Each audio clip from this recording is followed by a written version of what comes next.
Hello and welcome everyone. कैसे हैं आप लोग? आई होप आप सब बहुत अच्छे होंगे। तो चलिए यहाँ पे मैं क्लास 6 की रेशो एंड प्रोपोर्शन की चैप्टर नंबर 12 पढ़ा रही हूँ, जो कि एक बहुत ही इंपॉर्टेंट एंड बहुत ही इंटरेस्टिंग टॉपिक है। रेशो एंड प्रोपोर्शन अभी की क्लास में तो इम्पोर्टेंट है, एज वेल एज फ्यूचर की क्लासेस में भी बहुत इंपॉर्टेंट है। तो इसका बेस बनना तो बहुत जरूरी है। मैंने एक्सरसाइज 12.1 ऑलरेडी कंप्लीट करवाई है, तो आप लोग पहले 12.1 देखिए, क्योंकि वहां पे मैंने बहुत सारी छोटी छोटी बेसिक चीजें बताई हैं जो कि आप लोगों के लिए बहुत हेल्पफुल होने वाली है। यहाँ पे मैं 12.2 करवाऊंगी और 12.2 में मैं आपको बताऊंगी कि आगे हमें क्या क्या पढ़ना है। वहां पे मैंने रेशोस बता दिए हैं, अब मैं प्रोपोर्शन बताऊंगी। तो रेशो और प्रोपोर्शन बेसिकली करता क्या है, दो क्वांटिटीज को कंपैरिजन करके बताता है कि किसमें कितना रेशो है और किसका कितना रेशो है। ठीक है, तो रेशो और प्रोपोर्शन एक बहुत इंपॉर्टेंट टॉपिक है, आगे फ्यूचर में भी आपके बहुत काम आएगा। आप किसी कॉम्पिटिटिव एग्जाम की प्रिपरेशन करते हैं तो वहां पे एप्टीट्यूड के फॉर्म में भी आपको काम आएगा, क्योंकि वहां पे एक चैप्टर होता है रेशो और प्रोपोर्शन। और कितना अच्छा होगा ना कि आप अभी से सीख लें। अगर आप यहाँ पे बेसिक क्लियर कर लेंगे तो आगे आपको बहुत हेल्प मिलेगी। तो चलिए आज की क्लास हम यहाँ पे स्टार्ट करते हैं। सो फटाफट से हम आज की क्लास स्टार्ट करते हैं। 12.2 here is our first slide. तो proportion, one of the very important as well as IMP. ठीक है, so proportion consider with situation, एक situation की हेल्प से हम इस proportion को समझते हैं। Raju went to the market to purchase tomato. Raju tomato को परचेस करने कहाँ गया? मार्केट गया। One shopkeeper tell him that the cost of tomato is ₹40 for 5 kg. That means 5 kg tomato की जो कॉस्ट थी वो कितनी थी? ₹40. Another shopkeeper gives the cost as 6 kg for 42. दूसरे शॉपकीपर ने 42 रुपीज में उसको 6 kg टमाटो बताए। Now what should Raju do? अब राजू क्या करेगा? राजू सोचेगा यार कि किसने ज्यादा दिया और किसने कम दिया, मतलब कौन कम प्राइस में दे रहा है और कौन ज्यादा प्राइस में। तो अब यहाँ पे राजू सोच में पड़ गया। अब क्या करेगा वो? Should he purchase tomato from first shopkeeper और सेकंड शॉपकीपर? आप बताओ। Will the comparison by taking the difference help him decide? क्या उसको कंपैरिजन समझ में आएगा कि किसका ज्यादा है और किसका कम है? No, why not? क्योंकि एक इसमें 5 kg है तो उसकी कॉस्ट 40 रुपीज है, ठीक है, और दूसरे में 6 kg है तो उसकी कॉस्ट कितनी है? 42 रुपीज है। ठीक है, तो कैसे वो कंपैरिजन को कैलकुलेट करे? Think of some way to help him, discuss with your friends, consider another example. अपने फ्रेंड्स के साथ आप डिस्कस करो। हम एक और एग्जाम्पल देखते हैं और डिस्कस करके देखो कि इसका आंसर क्या हो सकता है या उसे वो कैसे कंपेयर करेगा। Bhavika has 28 marbles and Winnie has 180 flowers. Bhavika के पास कितने मार्बल हैं? 28 और विनी के पास 180 फ्लावर्स है। They want to share these among themselves. अब वो ये दोनों को एक दूसरे में शेयर करना चाहते हैं। Bhavika gave 14 marbles to Winnie and Winnie gave 90 to Bhavika. क्या किया उन लोगों ने? एक दूसरे को अपने मार्बल और फ्लावर एक्सचेंज किए। But Vini was not satisfy. अब जो विनी थी वो सेटिस्फाई नहीं हुई। She felt that she had given more flower to Bhavika. उसने सोचा कि मैंने तो ज्यादा फ्लावर दिए और विनी भाविका ने मुझे कम दिए marbles. What do you think? अब क्या होगा? To solve this problem both went Vini's mother Pooja. अब इन लोगों ने अपनी प्रॉब्लम को सॉल्व करने के लिए जो विनी की मम्मा थी पूजा, उनके पास वो लोग गए कि किसने किसको ज्यादा दिए। ठीक है, Pooja explain that out of 28 marble Bhavika gave 14 marble to Vini. Pooja ने बताया कि 28 मार्बल में से 14 मार्बल भाविका ने विनी को दिए। Therefore ratio is 14 ratio 28, that means 1:2, and out of 180 flower Winnie had given 90 flower to Bhavika, therefore ratio is 90:180। मतलब आपको समझ में आ रहा है कि विनी के पास 14, विनी ने क्या किया? 14, that means 1:2। देखो भाविका ने, ये है भाविका और ये है विनी। भाविका के पास क्या है? मार्बल, और विनी के पास क्या है? फ्लावर। भाविका ने विनी को 14 मार्बल्स दिए, ठीक है, और थे कितने 28, तो उसने 28 डिवाइडेड बाय 14 अगर हम करते तो ये 1/2 हो जाएगा, तो कितना हो जाएगा 2:1 हो जाएगा। ऐसा हुआ कि मतलब 1:2 मतलब हाफ दे दिए उसने जस्ट। सिमिलरली विनी ने भी भाविका को 180 में से 90 मार्बल दे दिए, तो 9 2 18, तो ये भी कितना हो गया 1:2। मतलब दोनों ने हाफ हाफ अपने इसका पोर्शन दिया है, मतलब रेशो जो होगा 1:2 में दिया। अब यहाँ देखिए, two friends Asma and Pankhuri went to the market purchase hair clip. कहाँ गए दोनों फ्रेंड्स? हेयर क्लिप परचेज करने मार्केट गए। They purchase 20 hair clip for ₹30। उन लोगों ने 20 हेयर क्लिप्स खरीदी, कितने रुपए की? 30 रुपीज की। आसमा gave 12 rupees and Pankhuri gave 18 rupees. After they come back, Asma asked Pankhuri to give 10 hair clip to her. आसमा ने पंखुरी से कहा कि मुझे 10 हेयर क्लिप्स दे दो। But Pankhuri said, since I have given more money, so I should get more clips. You should get 8 hair clips and I should get 12 hair clips. Can you tell who is correct, आसमा और पंखुरी? Why? आप बता सकते हो कि दोनों में से perfect कौन है या सही कौन है?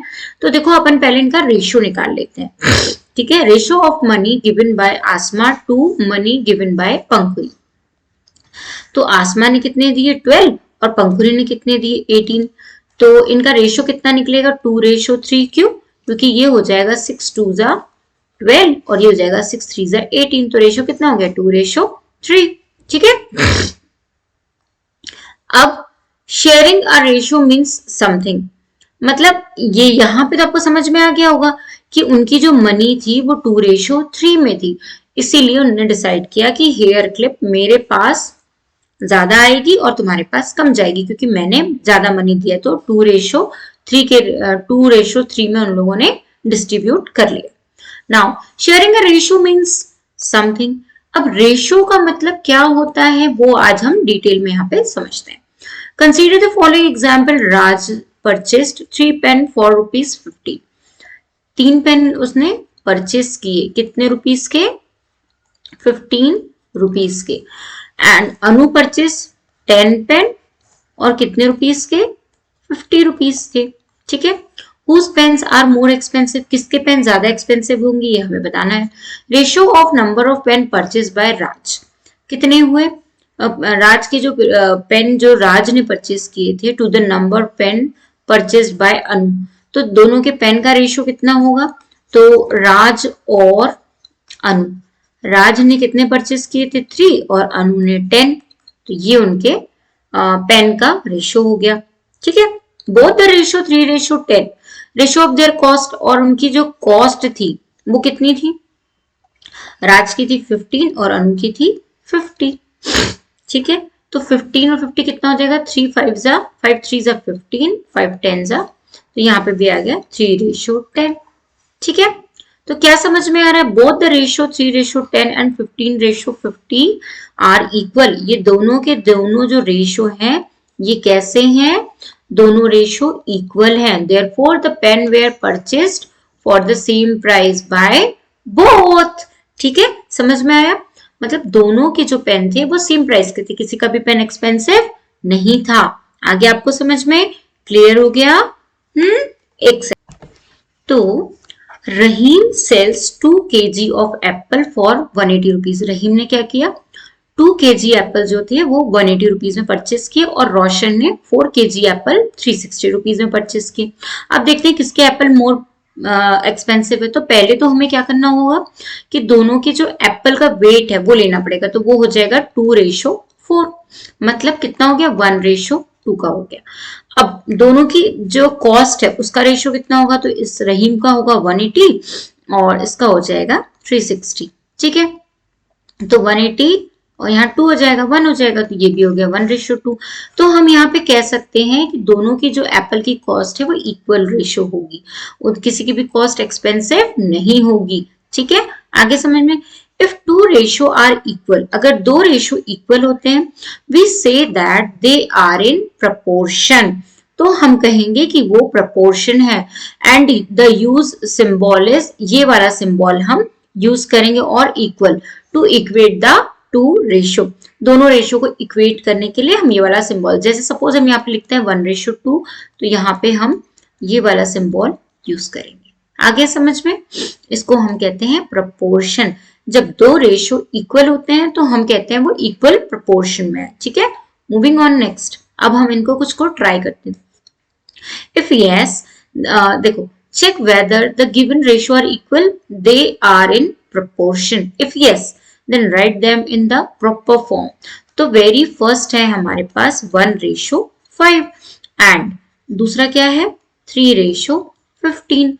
तो हम देखते हैं कि 1:5 तो हमारा इक्वल है, बट 3:15 कैसे होगा?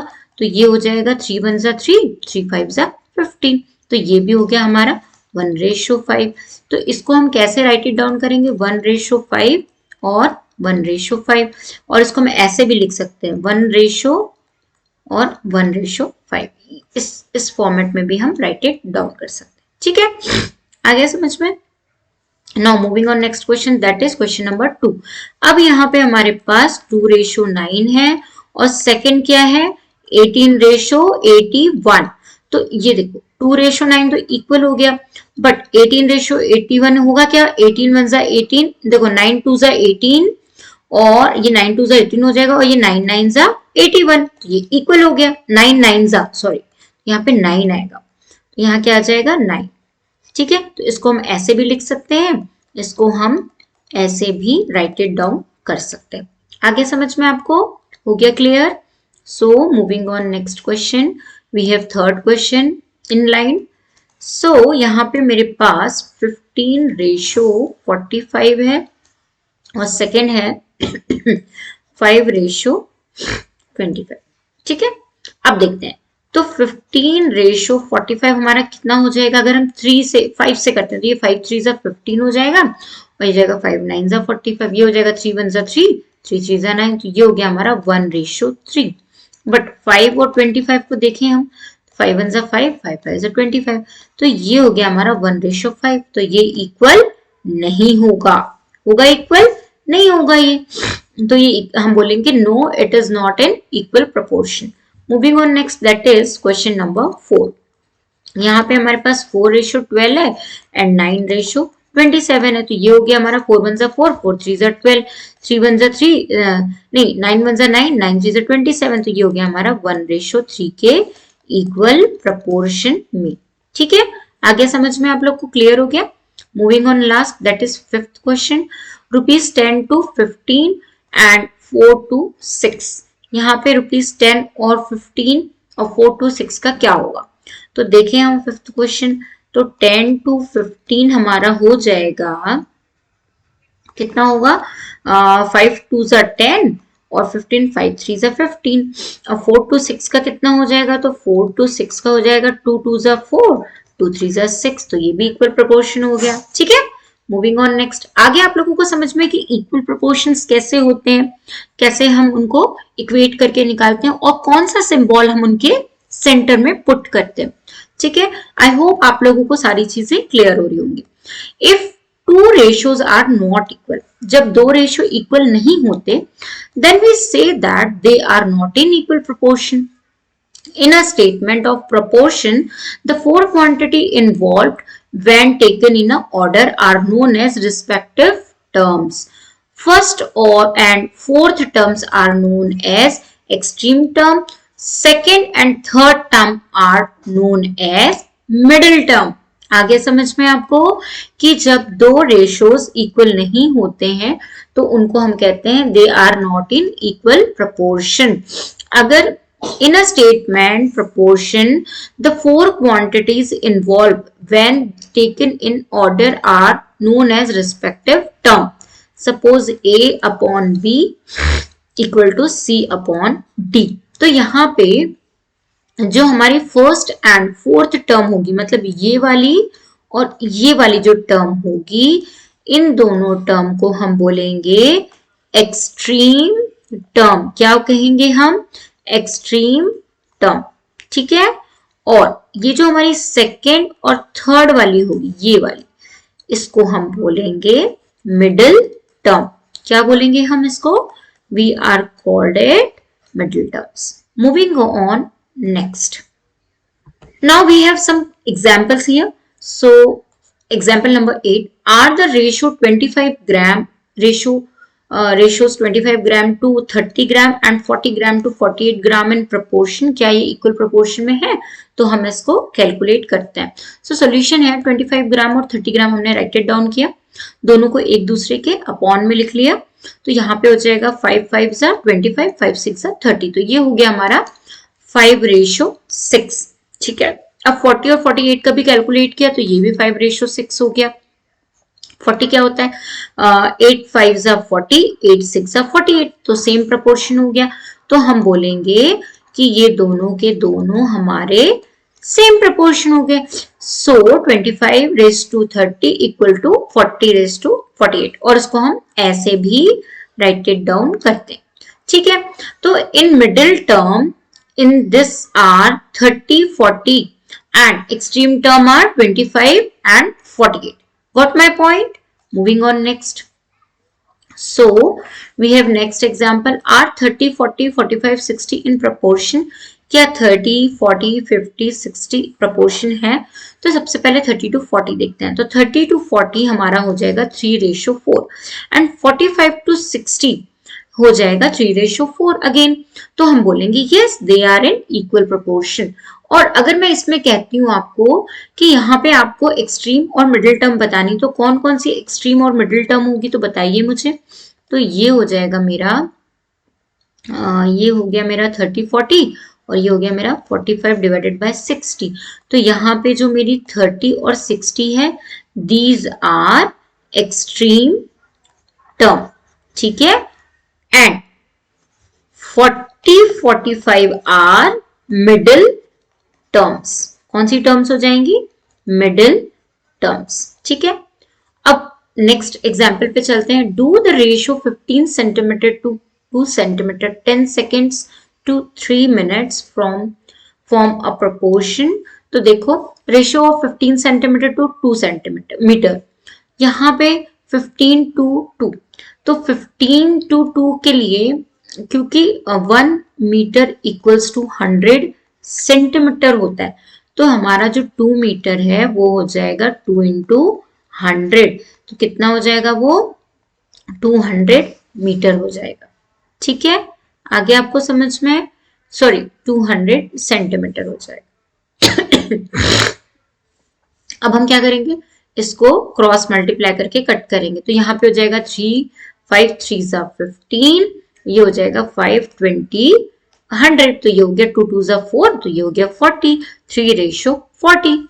अब नेक्स्ट है 10 सेकेंड्स टू 3 मिनट्स. तो पहले तो हमें ये देखना पड़ेगा कि 1 मिनट में कितने सेकेंड्स होते हैं. तो 1 मिनट में 60 सेकेंड्स होते हैं. तो यहाँ पे हमारे पास 10:3 है. तो 10 तो हमारा ऑलरेडी सेकेंड्स में है, बट 3 हमारा मिनट्स में है, तो उसे हमें कन्वर्ट करना पड़ेगा. तो हमें क्या करना होगा, 3 × 60 सेकेंड्स. तो यहाँ पे हो गया 60. अब इसको अगर हम देखते हैं, काटते हैं, तो ये हो जाएगा 10 1 10, 10 6 60, तो 6 3 18, तो 1:18. तो हमारा जो 3:40 है वो नॉट इक्वल टू 1:18 होगा. ठीक है. Got my point. Moving on next example. अब आ गई हमारी यहाँ पे क्या, एक्सरसाइज. ठीक है. So we have very first question in our exercise. तो चलिए अब फटाफट से हम एक्सरसाइज स्टार्ट करते हैं. हमने बहुत अच्छे से पूरा का पूरा रिवाइज कर लिया है. अब हम पढ़ेंगे. We have very first question, determine if the following are in proportion. हमें डिटरमाइन करना है कि ये सारे के सारे प्रोपोर्शन में हैं या नहीं. तो वेरी फर्स्ट है हमारे पास A, इसमें है 15:45 हमें करना होगा. तो ये हो जाएगा हमारा 15 डिवाइडेड बाय 45. तो ये कितना हो जाएगा, ये हो जाएगा 3/5 3 15 और 5 9 45. तो ये होगा हमारा 1:3. इसको हम लिख सकते हैं 1:3. ठीक है. नेक्स्ट है हमारा 40 और 120. तो ये हो गया हमारा 40 डिवाइडेड बाय 120. तो 0 से 0 कैंसिल, 4 1 4, 4 3 12. तो ये भी हो गया हमारा 1:3. तो हम कह सकते हैं कि फर्स्ट क्वेश्चन में हमारे जो प्रोपोर्शंस गिवन है वो इक्वल प्रोपोर्शंस है, ठीक है। तो वेरी फर्स्ट क्वेश्चन में 15:45 is in equal proportion 14:120. Got my point? Now moving on next question, that is question number B. So we have next question here, that is question number B. 33 किसके साथ है? 121 के साथ है, और यहाँ पे 9 किसके साथ है? 96 के साथ है, ठीक है। तो यहाँ कितना हो जाएगा? 11 3 33 और 11 11 121. नाउ 3 3 9, 3 3 9, 3 2 6 हो गया। और कुछ आ रहा है, देखो 3 3 9, 3 3 9, 3 2 6. तो ये इक्वल प्रोपोर्शन हुआ क्या? No, it's not in equal proportion. और हम इसको ऐसे भी लिख सकते हैं, देखो इसको हम डायरेक्टली सेकंड क्वेश्चन को हम ऐसे लिख सकते हैं, जो हमारा बी क्वेश्चन है इसको हम लिखेंगे 33:121 इज नॉट इक्वल टू 9 और 96, ठीक है। Now moving on next question, that is C question. तो यहाँ पे 24 का 28 है इक्वल 36 के साथ 48 है, ठीक है। तो यहाँ पे क्या होगा हमारा? सबसे पहले हो जाएगा कितना हो जाएगा? 12 2 पर ये 28 तो नहीं आता 12 के टेबल में, तो हम इसको डायरेक्टली किससे कट करेंगे? 2 से। तो ये हो गया 1, ये हो गया 2, और यहाँ पे हो गया 1 और 4, यहाँ हो गया 6, यहाँ हो गया 7। तो पहला जो होगा हमारा 6:7। अब यहाँ पे कितना होगा? 6 6 40, 6 6 36, 6 7 48, 6 6 36, फिर 6 7 42, 6 8 48। तो अगला जो है हमारा वो हो गया 6:8। तो ये भी इक्वल प्रोपोर्शन में नहीं है। Got my point? अब नेक्स्ट है हमारा डी क्वेश्चन। तो सी को भी हम यहाँ पे हमने राइट इट डाउन कर लिया। अब डी क्वेश्चन क्या कहता है? 32/48, ठीक है, 70/210, ठीक है। तो यहाँ पे हो गया हमारा क्या हो जाएगा बताओ? 5, ये हो जाएगा हमारा 6। 32 किसके टेबल में आता है बताओ? डायरेक्टली हम कर लेते हैं। यहाँ पे हो जाएगा 1, यहाँ हो जाएगा 6, ठीक है, 16, यहाँ हो जाएगा 2 and 4, फिर 16 को अगेन हम कट करेंगे तो 8, यहाँ पे 12, फिर ये हो जाएगा हमारा 4, ये हो गया 6, तो ये हो गया 2 और ये हो गया 3। तो यहाँ पे पहला प्रोपोर्शन 2:3। सेकंड में देखो 7 10 17, 7 30 10, तो ये हो गया हमारा 5 2 10, 5 6 30, ठीक है। तो ये 2 को भी हम अगर और फर्दर काटते हैं तो 2 1 2, 2 3 6, तो ये हमारा नॉट इन इक्वल प्रोपोर्शन होगा। Got my point? Now E question is your homework, आप इसको होमवर्क में कर लेना, और डी को भी, ठीक है। सो moving on next question, that is question number 2। अब क्वेश्चन नंबर 2 में हमें क्या करना है? क्वेश्चन नंबर 2 में हमें राइट ट्रू टी और false F against each of the following statement. अब यहाँ पे वेरी फर्स्ट क्वेश्चन है हमारे पास कि ये अगर इक्वल प्रोपोर्शन में है तो ट्रू, और अगर नहीं है तो फॉल्स, ठीक है। तो वेरी फर्स्ट है हमारा, उसको पहले हमें देखना होगा। तो 16 रेशो को 24 हम बोलेंगे और 20 डिवाइडेड बाय 30, ठीक है। तो इसको हम रेड कलर से कट इट डाउन करेंगे। तो यहाँ पे हो जाएगा हमारा 4 से 4 4 16 और 4 6 24, ये हो जाएगा हमारा 2 और 3, ठीक है। ये भी हो गया 2 and 3। तो यहाँ पे हमारा ये इक्वल प्रोपोर्शन में आ गया, ये 2:3 इक्वल 2:3। तो फर्स्ट क्वेश्चन हमारा क्या हो जाएगा? ट्रू। फिर सेकंड देखते हैं बी। तो बी वाले क्वेश्चन में again I am taking black colour. So यहाँ पे 21 डिवाइडेड बाय 6, फिर इक्वल 35 डिवाइडेड बाय 10। यहाँ पे हो जाएगा हमारा 3, तो हो गया 3 7 21 और 3 2 6। तो पहला रेशो हो गया 7:2। सेकंड क्या होगा? 5 7 35, 5 2 10, तो ये भी हो गया। तो ये भी हमारा ट्रू हो गया। Moving on next, that is C question. तो यहाँ पे 12 डिवाइडेड बाय 18, फिर इक्वल में 28 divided by 12। Again I am changing colour so that you are not confuse. ये हो गया हमारा 3 4 जा 12, 3 6 जा 18, अगेन 2 and 3। यहाँ पे हो गया 14 और यहाँ पे हो गया 6, यहाँ हो गया 7, यहाँ हो गया 3। तो ये आ गया आपका 2:3 नॉट इक्वल टू 7:3। ठीक है, तो ये हो गया आपका क्या, फॉल्स। सी क्वेश्चन आपका फॉल्स हो गया। Moving on next, that is D question. अब डी में क्या है, 8 डिवाइडेड बाय 9, 24 डिवाइडेड बाय 27। सो यहाँ पे अगर मैं इसको क्रॉस करती हूँ, ठीक है, यहाँ पे मैं इसको तो देखो मेरा यहाँ पे जैसे मैं इसको कट करूंगी टेबल से, तो ये हो गया मेरा, कट होगा क्या, नहीं, ये हो जाएगा। तो ये हो गया 3 8 जा 24 और 3 9 जा 27। तो यस, ये तो इक्वल प्रोपोर्शन हो गया हमारा, 8:9 इक्वल 8:9। तो ये हमारा ट्रू हो गया। अब डी वाले क्वेश्चन में हम देखते हैं, यहाँ पे हो जाएगा हमारा कितना, 5.2 डिवाइडेड बाय 3.9 और नेक्स्ट हो जाएगा 3:4।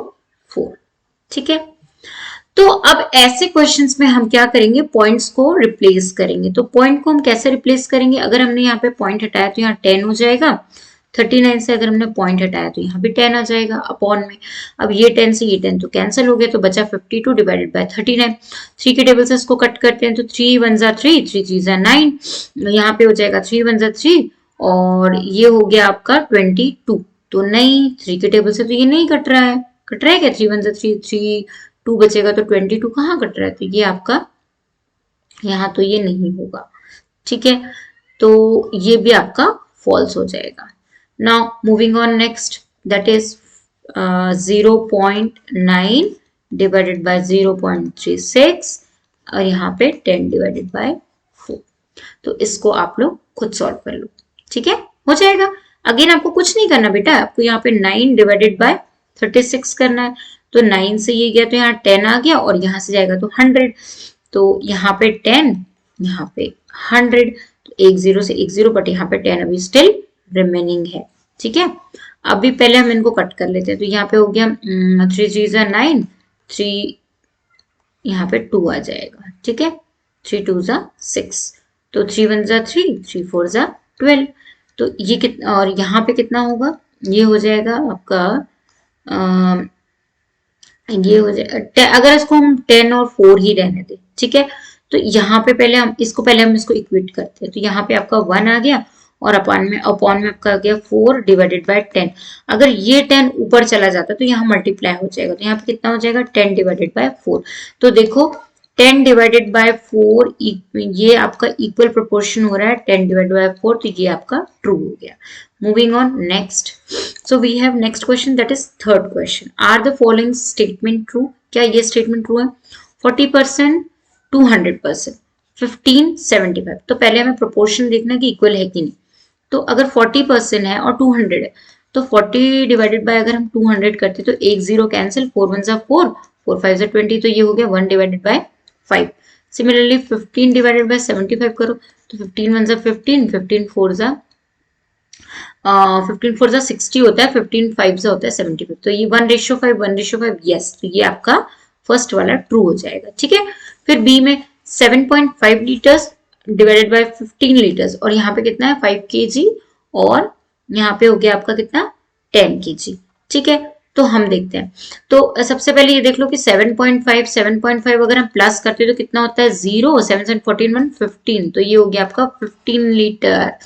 दैट मीन्स अगर यहाँ पे 7.5 डिवाइडेड बाय 15 करोगे तो ये हो जाएगा आपका 1:2 और 5 kg और 10 kg भी 1:2 होगा। तो ये भी स्टेटमेंट आपका क्या हो जाएगा, true.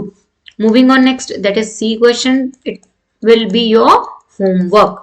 Now moving on next D question. तो यहाँ पे कितना हो जाएगा 32 डिवाइडेड बाय 64। तो ये कैसा हो जाएगा, ये हो जाएगा आपका 32 वन जा 32, 32 टू जा 64, 1:2। और यहाँ पे क्या होगा, 6 वन जा 6, 6 टू जा 12, तो ये भी 1:2, तो ये भी आपका क्या हो गया, ट्रू हो गया। Now last question is 45 divided by 60, तो ये कितना हो जाएगा, ये हो जाएगा 9 5 जा नहीं 60 नहीं आता 9 की टेबल में, तो ये हो जाएगा 5 9 जा 45, फिर ये हो जाएगा 5 1 जा 5, यहाँ पर 10 5 2 जा 10, तो ये 9 डिवाइडेड बाय 12, अगेन 3 3 जा 9, 3 4 जा 12, तो ये हो गया आपका 3:4। अब इधर 12 और 15 है, तो ये कितना हो जाएगा 4, और ये कितना हो जाएगा 3, तो इधर हो गया आपका 4:3, तो ये उल्टा हो गया, तो इसको भी हम इक्वल नहीं बोलेंगे। मूविंग ऑन, तो ये आपका नॉट ट्रू हो गया, ठीक है, फॉल्स हो जाएगा ये वाला। यहाँ पे हमारी ये 12.2 एक्सरसाइज यहीं पे हमारी एंड होती है, और 12.2 के साथ मैं आज की एक्सरसाइज यहाँ पे कंप्लीट कर रही हूँ। So I am going to leaving this session now. Thank you so much, bye bye.